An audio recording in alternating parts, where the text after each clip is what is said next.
अमरावतीत नांदगाव पेठ MIDCमधील पटेल कन्स्ट्रक्शनमधील सर्व कर्मचारी आणि कॉन्ट्रॅक्ट कर्मचाऱ्यांनी विविध मागण्यासाठी काम बंद आंदोलन पुकारण्यात आले. जिल्हाधिकाऱ्यांना निवेदन देऊन कामगार आयुक्त यांना पण निवेदन देण्यात आले. FMT विभागातील कर्मचाऱ्यांनी शासन निर्णयानुसार पगारवाढ, प्रोत्साहन भत्ता तसेच मागील 18 महिन्याची थकीत रक्कम देण्याची मागणी केली आहे. निवेदनानुसार 4 एप्रिल 2022 पासून 28 फेब्रुवारी 2026 पर्यंत कामावर हजर होते. मार्च 2026 पासून पुन्हा कॉन्ट्रॅक्टरचे नूतनीकरण करण्यात आले. मात्र शासनाच्या नियमानुसार वेतनवाढ देण्याची मागणी वारंवार करूनही प्रशासन आणि संबंधित कंपनीकडून दुर्लक्ष करण्याचा आरोप कर्मचाऱ्यांनी केला आहे. कर्मचाऱ्यांनी रतन इंडिया पॉवर लिमिटेड आणि संबंधित ठेकेदारावरही गंभीर आरोप केले आहेत. होऊन नाही राहिला. आता सगळ्यांना माहित आहे, तुम्हालाही माहित आहे, आम्हालाही माहित आहे, सर्व जगाला माहित आहे की आज जग कुठे चाललाय, महागाई किती वाढलेली आहे, काय किती वाढलेला आहे. त्यामुळे यांना 11,000 रुपयात काय पुरणार आहे. अरे साधा आज 11 रुपयाचा म्हणजे किराणा पुरत नाही घरात, तर यांचा याचा खर्च आहे, पेट्रोलचा खर्च आहे, यांच्या बिमाऱ्या आहे, यांच्या मुलाबाळाचा बाकीचे शाळेचा खर्च आहे, शिक्षणाचा खर्च आहे. टोटल खर्च मिळून जरी यांना म्हटलं 20,000 ते तोही नाही पुरत, पण हे 11,000 कुठपर्यंत करणार. बरं 11,000 असो, त्यांच्यानंतर यांनी पगार वाढायची मागणी केल्यानंतर वारंवार केली यांनी, एक वेळा नाही 3 वेळा, दर वर्षाला करतात, दर महिन्याला करतात, पण ते कानाडोळा करतात की करायचं असेल तर करा, नाही ते आज पगारात होणार आहे, पगार वाढ होणार नाही. पण आता हे शेवटी आम्ही त्यांना सांगून सगळे शेवटी मुलं कंटाळलेले, आम्ही सर्वजण कंटाळून शेवटी आम्ही आता जे हा निर्णय घेतलेला आहे, म्हणजे स्ट्राईकचा निर्णय घेतलेला आहे, यांना निवेदन करून आम्ही आता कामगार आयुक्तालयामध्ये आलो. यांना निवेदन देऊ की तुमच्याकडून काही होत असेल शक्य करा, बाकी आम्ही आता भेट देऊ सर्वांना. नाही झालं तर आता मग आमचं उपोषण आता याचा मंत्रीचार आहे. आता त्याच्यानंतर जर काही होत नसेल तर उपोषणाला बसू आम्ही, त्यांना सांगू. आम्ही आलो 25 लोक.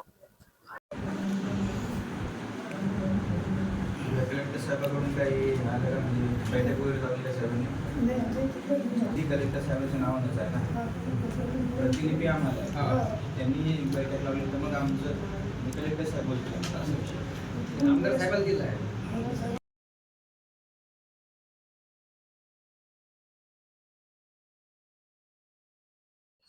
बऱ्याच वर्षापासून फुल सॅम्पलिंग डिपार्टमेंटमध्ये आम्ही काम करत आहोत.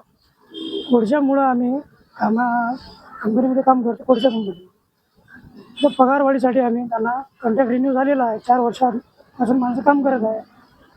हर एक दिवसाला, हर एक महिन्याला काम वाढत आहे. मजुरापासून नाली सप्पा करून घेतल्या जात आहे, कूलरमध्ये पाणी टाकलं जात आहे. मग आमचं काम वाढलं म्हणून आम्ही त्यांना विनंती केली, काम वाढलं तर आमचा पगार पण तुम्ही वाढवून द्या. कॉन्ट्रॅक्ट रिन्यू झालेला आहे तुमचा. शासनाच्या नियमानं ते मान्य होऊन नाही झालं, कारण कोणी तिथे करायला तयार आहे. आव्हाना पहिल्यांदाच आम्ही आमची स्ट्राईक केली आहे. 4 वर्षापासून तकलीफ भोगत आहे. 4 वर्षापासून तकलीफ सांगून सगळे पैसे आम्ही गेलो. आता साहेबापाशी पण आलो आहे. आता समोर कलेक्टर ऑफिसला पण जाणार आहे. काय तुमचं मागणी काय? आमची मागणी एवढीच आहे की काम अचानक वाढत आहे. कामाच्या याच्यानं पेमेंट वाढ करत आहे. कामगार कायद्याअंतर्गत काही तुम्हाला नियमानुसार सुविधा तुम्हाला मिळत नाही आहे. कोणत्या सुविधा मिळत नाही? पगार वाढ मिळत नाही या वर्षाची. तर कॉन्ट्रॅक्ट नियमानुसार 8 तास ड्युटी आहे. और आणखी ते आहे की सेमी स्किलचं काम खातात. पुढच्या कामाच्या मनानं सॅलरी तेवढी कमी पडत आहे. आम्ही त्यांना सरळ सांगितलं की आम्ही एवढ्या वर्षापासून काम करत आहे पुढच्या, आमचं पेमेंट वाढवून द्या. ते वाढवून द्यायला तयार नाही आहे.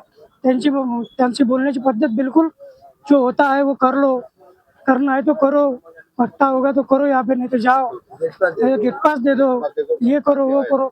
बाहेरची बिहारी वगैरे हे ते आणून झालेले लाखांना पेमेंट, आम्हाला काय झाले 11,000 पेमेंट नाही. तिथे म्हणजे स्थानिक लोकांना तिथे रोजगार नसून बाहेरच्या जाती रोजगार आहे. आणि आम्ही जे आणलेले कामगार आहे, आम्ही स्थायिक आहे आणि इंटरव्ह्यूच्या एरियामधले आहे. मग आम्हाला लोकलले तर काम लागणार आहे. वरून दवसा देऊन राहिलं तुम्ही काय काढून टाका. किती वर्ष झाले तुम्ही काम करता? 4 वर्ष होऊन गेलो. 4 वर्ष झाले. मी 12 ते 15 वर्ष मला तिथे होऊन राहिलो. 12-15 वर्षापासून मी कधीच नाही पाहिलं की माझी सॅलरी वाढली. सुपरवायझरच्या पोस्टिंगवर आहे मी. 5 सुपरवायझर आहे माझ्या याच्यात. मला 12 वर्ष 13 वर्ष झाले तिथं, पण एवढ्या वर्षात कधीच ते पगार मी असा वाढताना बघितला नाही. अनेक कॉन्ट्रॅक्टर आले, अनेक गेले तिथून, पण एकाने पगार वाढवून दिला नाही. आजही तेच कंडिशन आहे. आता तुम्ही काय केलं? काम बंद आंदोलन केलं? आम्ही काम बंद करून दिलेलं आहे. 2 दिवसापासून उन्हात आम्ही थांबून राहिलो आहे. कोणी आमच्या पाठीमागे यायला तयार आहे नाही. आम्ही सगळे बशी गेलो. आता आमदाराची भेट घेतली आहे, आमदार साहेबाची. आता कलेक्टर साहेबांना निवेदन देत आहोत, जिल्हा अधिकाऱ्याला निवेदन देत आहोत. तुमचे स्थानिक आमदार काय बोलले? स्थानिक आमदारांनी आम्हाला एवढं सांगितलं आहे की तुम्ही कलेक्टर ऑफिसला निवेदन द्या. आणि मी बोलतो म्हणून त्याच्या सगळं कंपनीवाल्या सगळं त्याच्याशिवाय किती होणार नाही. तर आमच्या मागण्या पूर्ण अगर झाल्या नाही तर आम्ही आम्हाला उपोषण करू. एक तर तसे कोर्टात मरणारच आहे, तसे तिथं मरू ना, तसं मेल्यापेक्षा